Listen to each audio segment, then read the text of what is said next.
Committee ഓഫീസിൽ ആദ്യമായിട്ട് ബഹുമാനപ്പെട്ട മാധ്യമങ്ങളിൽ താല്പര്യപ്രകടനത്തിൻ്റെ ഭാഗമായിട്ടാണ് ഈ വാർത്താ സമ്മേളനം വിളിച്ചത്. ബഹുമാനപ്പെട്ട ഷെഡ്യൂൾ പ്രകാശ് കമ്മിറ്റിയെ സ്വാഗതം ചെയ്തു. എല്ലാ നേതാക്കളെയും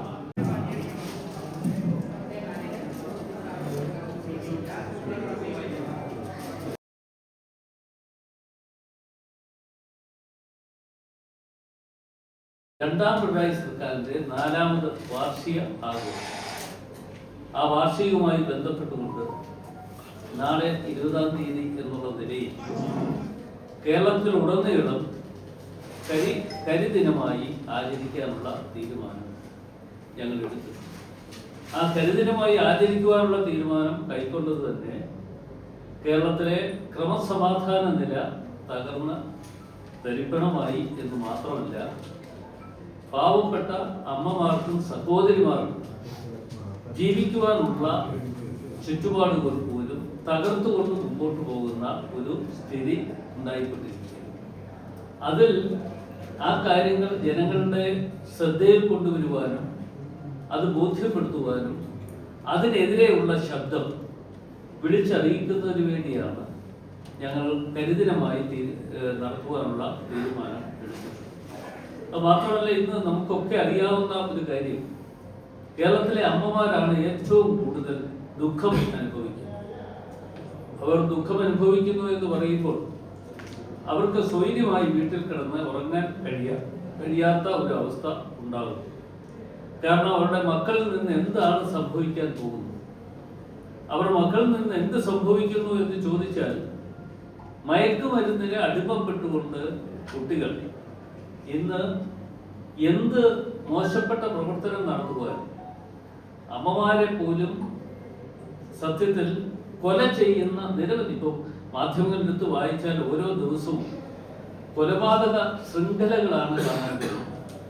അതിൽ ഏറ്റവും പ്രധാനപ്പെട്ട ഒരു സംഭവം തന്നെ ഞാൻ പറയാം. അത് വെഞ്ഞാറമ്മൂട്ടിലെ അഫാൻ എന്ന് പറയുന്ന കുട്ടി, ഏതാണ്ട് 20-22 വയസ്സ് മാത്രമാണ്. ആ കുട്ടി അമ്മയെ ഉൾപ്പെടെ ഏതാണ്ട് 5ഓളം ആളുകളെ നിഷ്ഠൂരമായി കൊല ചെയ്യാനുള്ള അവസരം. ആ അവസരം ഉണ്ടായി എന്ന് പറയുമ്പോഴും ആ കുട്ടി തന്നെ പോലീസ് സ്റ്റേഷനിൽ പോയി ഞാൻ ഈ കൊല നടത്തിയിട്ടുണ്ട് എന്ന് സ്വയം പറയുന്ന ഒരു അവസ്ഥ. പക്ഷേ അതുപോലെയുള്ള മാനസിക അവസ്ഥയിലേക്ക് ചെറുപ്പക്കാരെ വലിച്ചടിക്കും.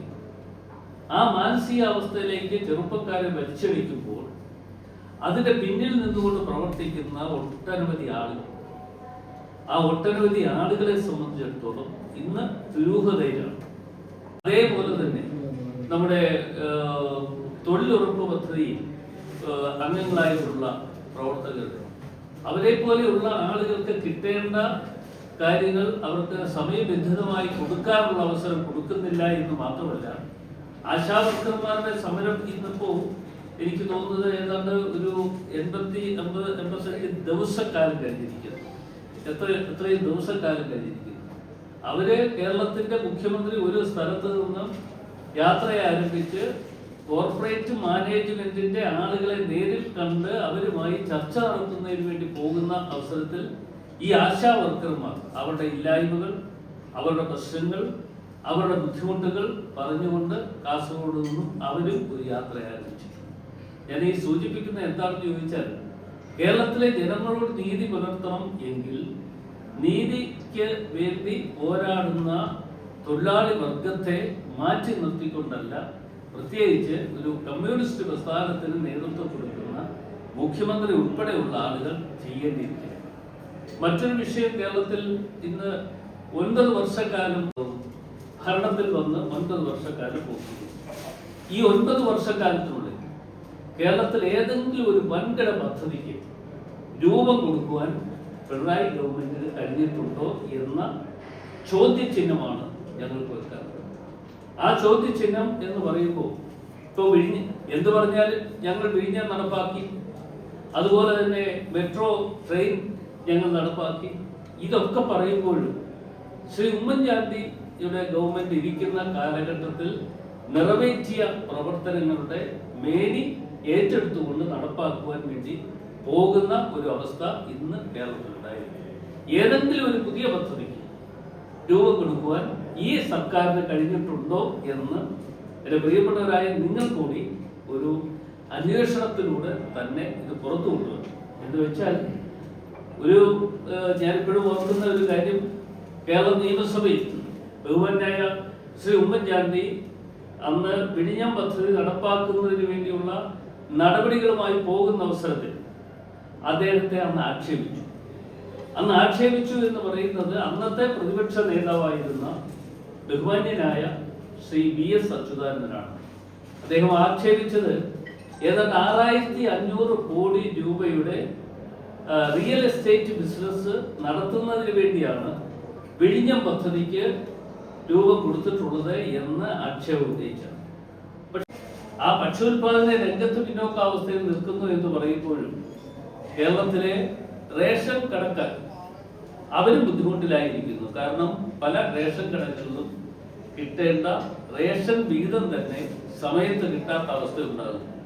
ആ സമയത്ത് കിട്ടാത്ത അവസ്ഥ ഉണ്ടാകുന്നത് എന്തുകൊണ്ടെന്ന് ചോദിച്ചാൽ, ഈ ഓരോ ഗോഡൌണിൽ നിന്നും കൊണ്ടുവരുന്ന സാധനങ്ങൾ അതിനെ കോൺട്രാക്ട് ഏറ്റെടുത്തിട്ടുള്ള ആളുകൾക്ക് പണം ലഭ്യമാകുന്നില്ല എന്നുള്ളത് കൊണ്ട് അവർ തന്നെ ഇതെല്ലാം ഇനിയും ഞങ്ങളില്ല എന്ന് പറഞ്ഞ് മാറി നിൽക്കുന്ന ഒരവസ്ഥ.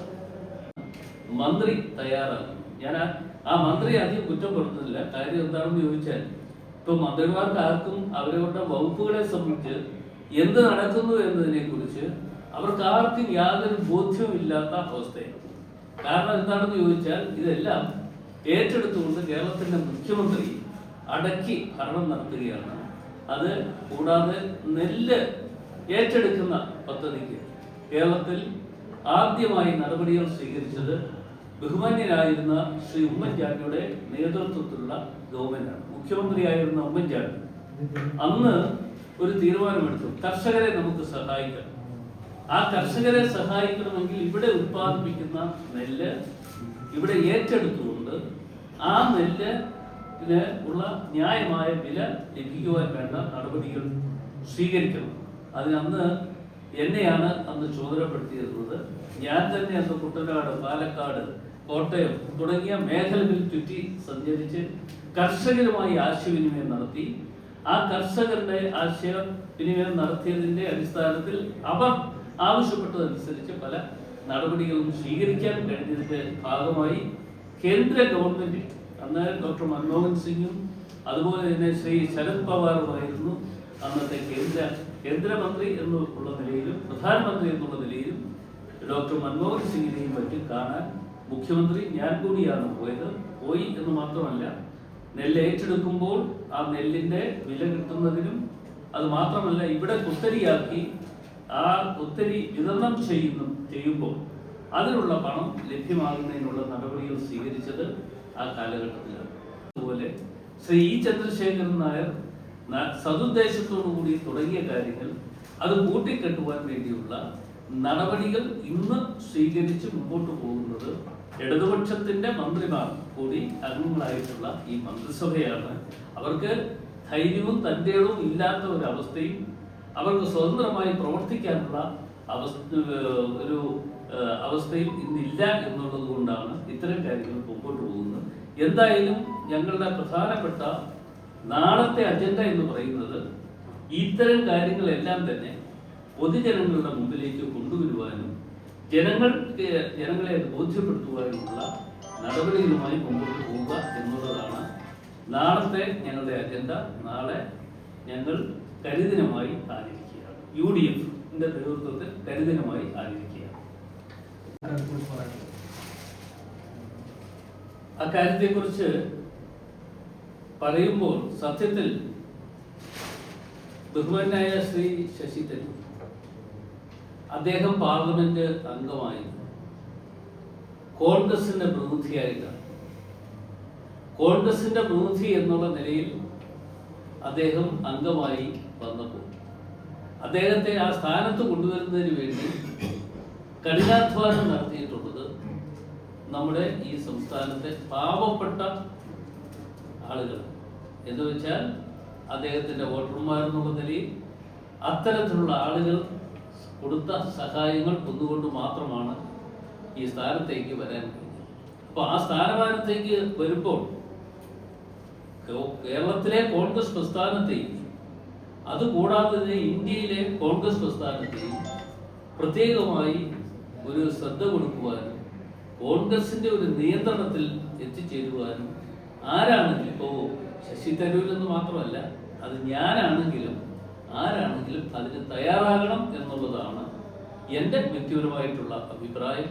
വളയത്തിനുള്ളിൽ നിന്നുകൊണ്ട് എന്ത് പ്രവർത്തനം നടത്തുന്നതിലും ഒരു തെറ്റുമില്ല. പക്ഷേ വളയത്തിന് പുറത്തു പോയി പ്രവർത്തനങ്ങൾ നടത്തുമ്പോൾ പല അഭിപ്രായങ്ങളും സ്വാഭാവികമായി ഉണ്ടാകും എന്നുള്ളതിൻ്റെ അടിസ്ഥാനത്തിലാണ് ഇന്നിപ്പോൾ അതൊരു വിഷയമായി ചർച്ച ചെയ്യുന്നത്. അല്ല, വളയത്തിന് പുറത്തേക്ക് അദ്ദേഹം പോയി എന്നുള്ളൊരു തോന്നലുണ്ടോ?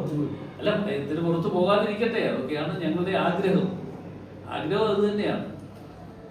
ഈ യുദ്ധമുണ്ടായ ഞാൻ അങ്ങനെ അദ്ദേഹത്തെ കുറിച്ച് അത്തരത്തിൽ വിലയിരുത്തൽ നടത്തിയൊരു വർത്തമാനം പറയേണ്ട ഒരാളല്ല ഞാൻ.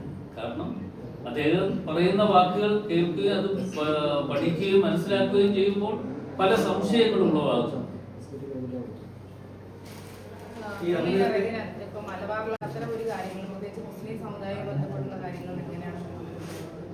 ഞങ്ങൾ എന്തായാലും UDF-ന്റെ പ്രവർത്തനം ആരംഭിക്കുന്നേ ഉള്ളൂ. അപ്പോൾ UDF-ന്റെ പ്രവർത്തനം ആരംഭിക്കുന്നതിന്റെ ഭാഗമായിട്ടാണ് ഞാൻ ഇന്നിപ്പോൾ കോഴിക്കോട് വന്നത്. നാളെ മലപ്പുറത്ത് പോകും. ഞങ്ങൾ UDF-ന്റെ യോഗം ഇതുവരെ വിളിച്ചു ചേർത്തു. ആ UDF-ന്റെ യോഗം വിളിച്ച് ചേർത്തതിന് ശേഷം ഇവിടെ എടുക്കേണ്ട നിലപാടുകൾ ഏതൊക്കെ തരത്തിലായിരിക്കണം എന്നതിനെക്കുറിച്ച് ഒരു വ്യക്തമായ ഒരു രൂപരേഖ തയ്യാറാക്കിക്കൊണ്ടുള്ള പ്രവർത്തനങ്ങളുമായി ഈ വരും ദിവസങ്ങളിൽ മുമ്പോട്ട്. ഞങ്ങളുടെ പ്രധാനപ്പെട്ട ലക്ഷ്യമെന്ന് പറയുന്നത് 2025-2026 2025 നടക്കാൻ പോകുന്ന പഞ്ചായത്ത് മുനിസിപ്പൽ കോർപ്പറേഷൻ തെരഞ്ഞെടുപ്പ് ഒന്ന്, രണ്ടാമത് നടക്കാൻ പോകുന്ന 26 നടക്കുന്ന നിയമസഭാ തെരഞ്ഞെടുപ്പ്. ആ നിയമസഭാ തെരഞ്ഞെടുപ്പ് ഞങ്ങൾക്ക് ഇത് രണ്ടും ഏറ്റവും പ്രധാനപ്പെട്ടതാണ്. പ്രധാനപ്പെട്ടത് എന്നുള്ള നിലയിൽ ഞങ്ങൾ എല്ലാവരെയും കൂട്ടിയേർത്തു, ഒത്തുചേർത്തു മുൻപോട്ട് പോവുക എന്ന ലക്ഷ്യത്തോടു കൂടി എന്തായാലും ഒറ്റ കാര്യത്തിനോടനുബന്ധിച്ച് ഈ പിന്നെ ഇതോടനുബന്ധിച്ചാണ് ചില കയ്യടികൾക്ക് വേണ്ടി അദ്ദേഹം ചില വിഭാഗത്തിന്റെ കയ്യടികൾക്ക് വേണ്ടി അങ്ങനെ പറയുന്നുണ്ടോ? അങ്ങനെ തോന്നൽ ഞാൻ അങ്ങനെ പറഞ്ഞില്ലല്ലോ, അങ്ങനെ പറഞ്ഞില്ല.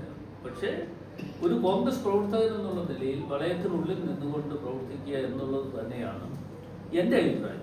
ഞങ്ങളൊക്കെ KSU കാലഘട്ടം മുതൽ 1970 മുതലുള്ള പ്രവർത്തനങ്ങൾ ആരംഭം കുറിച്ചാണ്. അതുമുതൽ ഇങ്ങോട്ടുള്ള ഓരോ ഘട്ടങ്ങളിലും നടത്തിയിട്ടുള്ള ഓരോ പ്രവർത്തനങ്ങളും വെച്ച് നോക്കിയാൽ ഈ പ്രസ്ഥാനത്തിനുള്ളിൽ നിന്നുകൊണ്ടുള്ള പ്രവർത്തനത്തിനാണ് നേതൃത്വം കൊടുത്തിട്ടുള്ളത്. ഈ പ്രസ്ഥാനത്തിന് പുറത്തേക്ക് പോയി ഒരു തരത്തിലുള്ള പ്രവർത്തനങ്ങൾ ഞങ്ങൾ ആരും നിർവഹിച്ചിട്ടില്ല. ഇപ്പൊ അദ്ദേഹത്തെ കുറ്റപ്പെടുത്തുന്നുണ്ടോ എന്നൊരു ചോദ്യം ചോദിക്കുമ്പോൾ ആ കുറ്റപ്പെടുത്തലിന് ആരെങ്കിലും അങ്ങനെ തെറ്റിദ്ധരിച്ചുകൊണ്ട് പറയുന്നുണ്ടെങ്കിൽ പോലും അതിന് കാരണക്കാരും ഞങ്ങളാരും കുറ്റപ്പെടുത്തലുണ്ടോന്നല്ല, ക്ഷീണമാവുന്നുണ്ടോ എന്നുള്ളതാണ്. ഞങ്ങൾക്ക് ഒരു ക്ഷീണവും ഇല്ല. അതൊന്നും തെറ്റിദ്ധരിക്കാം. ശശി ഒരു ക്ഷീണവും കേരളത്തിൽ ഉണ്ടാകത്തില്ല. അത് വരുന്ന തെരഞ്ഞെടുപ്പ് വരുമ്പോൾ നിങ്ങൾക്ക് ബോധ്യപ്പെടാനുള്ള അവസരം. അല്ല, അത്തരം കാര്യങ്ങൾക്ക് ഞാൻ പറഞ്ഞല്ലോ, UDF-ന്റെ യോഗം ഇനി വിളിച്ചു ചേർക്കാൻ പോകുക.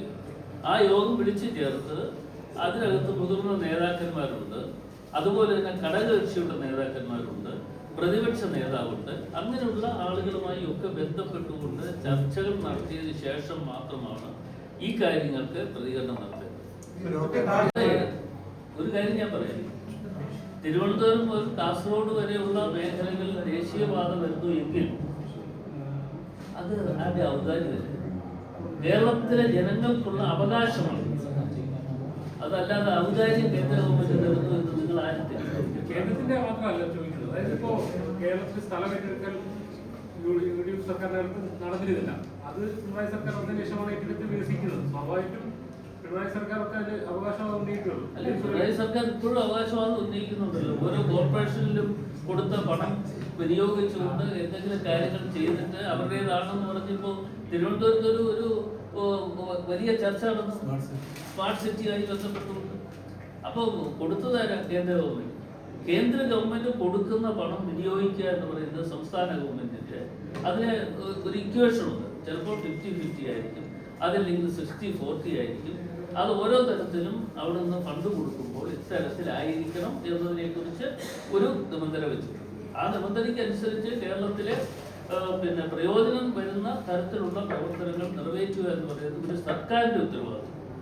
ഒരു കാര്യം ഞാൻ ഇപ്പോൾ അതേക്കുറിച്ച് പ്രതികരിക്കുന്നില്ല, അതിനുള്ള സമയമൊന്നുമായില്ല. കാര്യം ഞങ്ങളൊന്ന് കൂടട്ടെ, അതിലൊന്ന് കൂടണമല്ലോ, കാര്യങ്ങളൊന്ന് ചർച്ച ചെയ്യണം. ഈ ലോക്കൽ ബോഡി ഇലക്ഷൻ മുന്നോടിയായിട്ട് മുന്നണി വിപുലീകരിക്കാൻ എന്തെങ്കിലും അജണ്ട ഉണ്ടോ? എന്തായാലും ഈ മുന്നണി സംവിധാനവുമായി ബന്ധപ്പെട്ട് ഒട്ടനവധി ആളുകൾ, ഒരുപക്ഷെ പാർട്ടി എന്ന് പറയുമ്പോൾ മുന്നണി വിട്ടുപോയിട്ടുള്ള ആളുകളാണെങ്കിലും അവരെയൊക്കെ കൂട്ടുചേർത്തുകൊണ്ട് ഉള്ള ഒരു മുന്നണി സംവിധാനത്തിലേക്ക് വരുന്നതിന് വേണ്ടിയുള്ള ആലോചനകൾ നിശ്ചയമായി ഞങ്ങൾ നടത്തി. LDF അസംതൃപ്തരുമായി ചർച്ച നടത്തും. സംശയമില്ല. അതെ, LDF അസംതൃപ്തർ എന്ന് മാത്രമല്ല, LDF ഇപ്പൊ സംതൃപ്തി പ്രകടിപ്പിച്ചുകൊണ്ടിരിക്കുന്ന ആളുകളെ കൊണ്ട് ഞങ്ങൾ കാണും. അതാണ് ഞങ്ങളുടെ ആവശ്യം.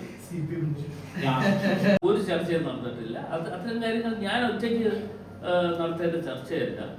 ആ കാര്യങ്ങൾ ചെയർമാൻ എന്നുള്ള നിലയിൽ പ്രതിപക്ഷ നേതാവ്, അതുപോലെ തന്നെ കോൺഗ്രസിന്റെ മുതിർന്ന നേതാക്കളുമായി ഒക്കെ ചർച്ച ചെയ്തതിന് ശേഷമായിരിക്കും ഇത്തരം പ്രവർത്തനങ്ങൾക്ക് നേതൃത്വം. കേരള കോൺഗ്രസ് അടക്കമുള്ളവർ പുറത്തുണ്ട് കൊണ്ട് അറിയാം. അപ്പൊ അതുകൊണ്ട് കേരള കോൺഗ്രസ് ആണെങ്കിലും ആരാണെങ്കിലും, പിന്നെ നമ്മുടെ കേരളത്തിൽ ഒരുപാട് സോഷ്യൽ ഗ്രൂപ്പുകളുണ്ട്. അവരുമായി ഒക്കെ ബന്ധപ്പെട്ടുകൊണ്ട് അവരെ കാര്യങ്ങൾ ബോധ്യപ്പെടുത്തിക്കൊണ്ട് ഈ UDF അനുകൂലമായിട്ടുള്ള ഒരു നിലപാട് സ്വീകരിക്കുന്നതിന് വേണ്ടിയുള്ള നടപടികൾക്ക് പോകണം എന്നുള്ളത് തന്നെയാണ് മനസ്സിലെ ആഗ്രഹം. അതുകൊണ്ടാണ് ഞാൻ വെട്ടി തുറന്നു പറയുന്നു, ഈ 2026 നടക്കുന്ന തെരഞ്ഞെടുപ്പിൽ മൂന്നാമത് പിണറായി വിജയൻ അധികാരത്തിൽ വരില്ല എന്ന കാര്യത്തിൽ ഒരു തർക്കവും നിങ്ങൾക്ക് സംശയം കാണും. പക്ഷെ നിങ്ങൾക്ക് തർക്കം ഉണ്ടെങ്കിൽ അത് ഇപ്പോഴേ മാറ്റുക, നമുക്ക് വീണ്ടും കാണുക. LDF അത് തന്നെ പിണറായി വിജയനാണല്ലോ. LDF വരുന്നില്ല എന്ന് പറയുമ്പോൾ പിണറായി വിജയനാണല്ലോ അതിന് മുന്നണി നേതൃത്വം കൊടുക്കാൻ ഇപ്പോൾ തയ്യാറായി നിൽക്കുന്നത്.